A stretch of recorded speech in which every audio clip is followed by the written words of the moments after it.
আজ তোমাদের মাঝে যে বিষয়টি নিয়ে আলোচনা করব সেটি হচ্ছে জীবনে পরিবর্তন আনা কেন প্রয়োজন বা কেন জরুরি। আসলে জীবন নদীর মতো বহমান। স্রোতের ধারায় যেমন পরিবর্তন আসে, তেমনি জীবনের পথেও পরিবর্তন আসা স্বাভাবিক এবং অপরিহার্য।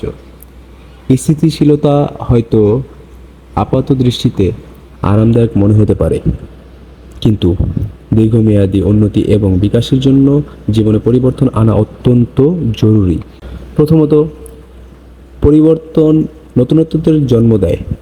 যখন আমরা একই রুটিনে আবদ্ধ থাকি, তখন আমাদের চিন্তা ভাবনা এবং কাজের পরিধি সীমিত হয়ে পড়ে। নতুন কোনো চ্যালেঞ্জ বা অভিজ্ঞতার সম্মুখীন না হলে আমরা নতুন কিছু শিখতে পারি না।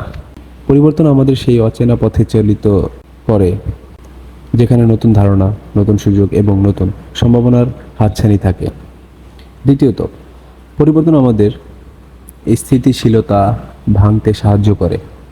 অনেক সময় আমরা অনেক পরিস্থিতিতে আটকে থাকি যা আমাদের জন্য ক্ষতিকর অথবা আমাদের বিকাশের বাধা সৃষ্টি করে।